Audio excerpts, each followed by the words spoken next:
आप मेरे पीछे जो देख रहे हैं वो है पेशेंट। डॉक्टर के पास इलाज कराने आए हैं इस उम्मीद के साथ कि डॉक्टर उनका ठीक से इलाज करेंगे।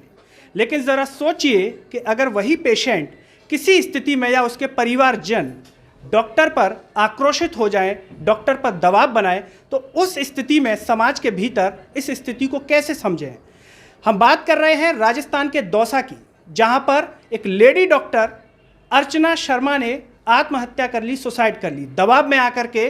क्योंकि जो प्रसूता का वो इलाज कर रही थी उनकी जान चली गई और उन पर एफआईआर दर्ज कर दी गई, जिसके चलते उन्होंने एक कदम उठाया। ये घटना सिर्फ राजस्थान की नहीं, आमतौर पर पूरे भारत देश में आपको देखने को मिल जाती है। हम इस पर चर्चा करेंगे और आज हम जिनसे बात करने वाले हैं डॉक्टर राजेश अग्रवाल, जो कि मध्य प्रदेश की आर्थिक राजधानी इंदौर से हैं और डायबिटोलॉजिस्ट हैं। एक डॉक्टर इस पर क्या सोचते हैं, क्या उनका मानना रहता है कि इस स्थिति में लोगों को क्या सोचना चाहिए, क्या विचार करना चाहिए, और ये स्थिति समाज के लिए कितनी घातक हो सकती है, कितनी खतरनाक है कि एक डॉक्टर इस तरीके का कदम उठाए। सोचिए डॉक्टर अर्चना शर्मा की वो क्या स्थिति रही होगी जब उन्होंने एक कदम उठा लिया। वो इलाज कर रही थी, उनकी जान चली गई, लेकिन ये कदम उठा लिया, उनके परिवार पर क्या बीत रही होगी। हम डॉक्टर राजेश अग्रवाल से इस पूरे विषय पर बात करेंगे। डॉक्टर राजेश, बहुत बहुत स्वागत है आपका सरल लाइफ में। Thank you Giriraj, thank you ji. सबसे पहले डॉक्टर राजेश अग्रवाल, आपने इस घटना के बारे में सुना होगा, जाना होगा। डॉक्टर अर्चना शर्मा जिन्होंने एक कदम उठाया, एक डॉक्टर, बतौर डॉक्टर आपका एक लंबा अनुभव है, कई घटनाएं इससे भी पहले आपने सुनी होंगी, देखी होंगी देश के भीतर। क्या कहेंगे इस पूरी घटना पर आप? गिरिराज जी, देखिए ऐसा है, एक डॉक्टर का क्या कहना है, क्या काम होता है। डॉक्टर का काम होता है मरीज़ की जान बचाना, मरीज़ को ठीक करना। ये एक प्रत्येक डॉक्टर की ज़िंदगी का लक्ष्य होता है। जी। दूसरा एक सवाल और जहन में आ सकता है कि क्या डॉक्टर की मृत्यु नहीं होती? अगर डॉक्टर सबको मरने से बचा सकता तो वो खुद क्यों मरता? जी। ये दूसरी बात है। तीसरा पहलू है कि अगर किसी मरीज़ की मृत्यु होती है तो सबसे ज़्यादा दुख किसको होता है? परिजनों को तो होता ही है, परंतु डॉक्टर को उससे ज़्यादा दुख होता है, क्योंकि डॉक्टर का पेशा एक ऐसा पेशा है जो मरीज़ के ठीक होने पर उसकी प्रसिद्धि बढ़ती है, उसका व्यवसाय या प्रोफेशन या जो डॉक्टरी पेशा है उसका वो बढ़ता है। जी। तो यदि वो लापरवाही करेगा तो उसका पेशा सफ़र करेगा, उसका पेशा खराब होगा, उसका नाम बदनाम होगा।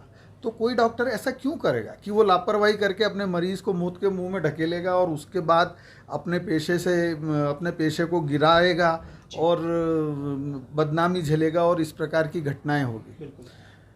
और जो डॉक्टर अर्चना शर्मा की मृत्यु का विषय है, इससे ज़्यादा दुखद कोई बात हो नहीं सकती कि जो मैंने उनके बारे में पढ़ा है और सुना है कि उन्होंने एक रिमोट प्लेस पे एक नर्सिंग होम, एक आईसीयू केयर की सुविधा दी, जहाँ पर पहले कोई सुविधा नहीं थी, और जो गाँवों से बाहर जाते वक्त आधे से ज़्यादा मरीज़ जो प्रसूति होती थी तब वो रास्ते में दम तोड़ देते थे। और उस समय पे ऐसा एक अस्पताल और उसमें ये घटना का होना, इससे बड़ा कलंक कुछ हो नहीं सकता। मैं ये नहीं कह रहा कि किसी से गलती नहीं हो सकती, गलती हो सकती है, जानबूझ के कोई गलती नहीं करता।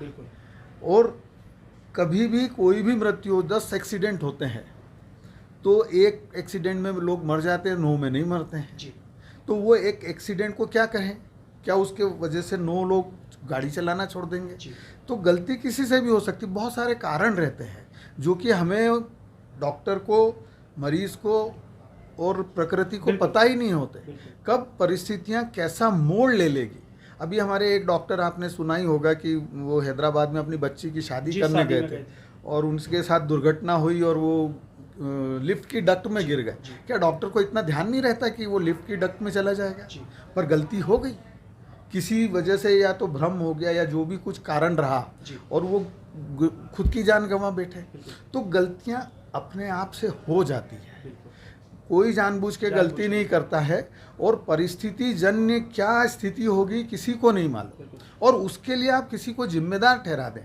सपोज अभी मैं आपका ये माइक पकड़ रहा हूँ, इसमें करंट आ जाए और मेरी मृत्यु हो जाए, तो क्या इसके लिए आपको 302 का केस लगा दिया जाए? और क्या 302 का केस लगा दिया जाए तो आप सुसाइड कर लें तो क्या वो जायज़ है? या मेरे परिजनों का आपके ऊपर ऐसा केस लगाना जायज़ है? इसमें करंट कैसे आया ये जानने की वो सोच होनी चाहिए कि करंट क्यों आया और उसको आइंदा से करंट नहीं आया, बजाय इसके कि मैं आपको ब्लेम करूं, आप तो अच्छा मेरा इंटरव्यू लेने आए।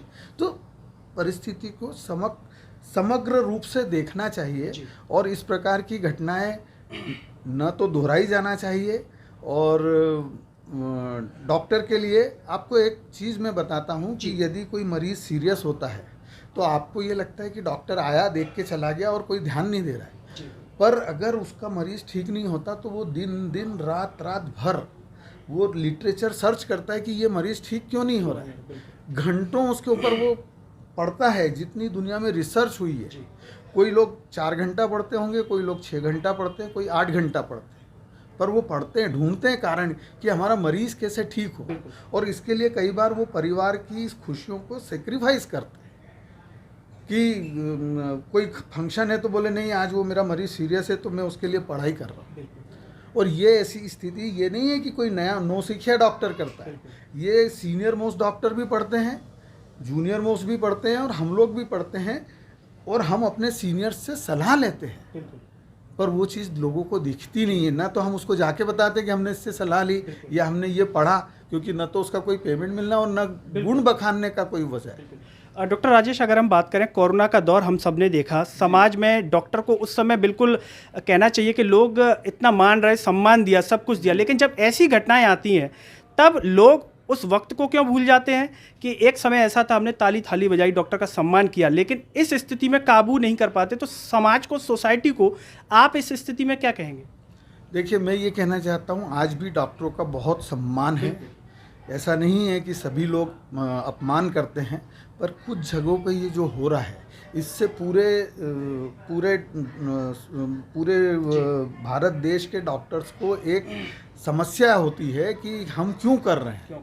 तो ये एक टिप ऑफ द आइसबर्ग है, इससे ज़्यादा ह्यूमिलिएशन भी होता है और 90% लोग सम्मान करते हैं, आज भी करते हैं, इसमें कोई दो मत नहीं है। परंतु ये 10 जैसे बोलते हैं ना, एक मछली तालाब को गंदा कर देती है, तो एक घटना से हमारा सब कुछ जो बना बनाया खेल है वो बिगड़ जाता है।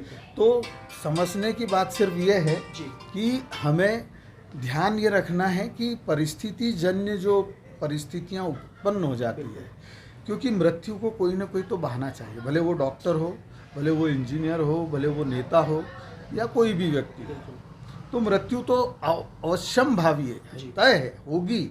कब किस परिस्थिति में होगी, आज एक 90 साल का व्यक्ति मर जाता है तो इतना दुख नहीं होता, पर एक जवान मृत्यु होती है तो सभी को दुख होता है। और डॉक्टर को, जिस डॉक्टर के अंडर में वो पेशेंट है, उसको तो आप यकीन नहीं कर सकते कि उसकी मनस्थिति, उसके दिल की हालत क्या होती है, कि वो क्या जवाब देगा।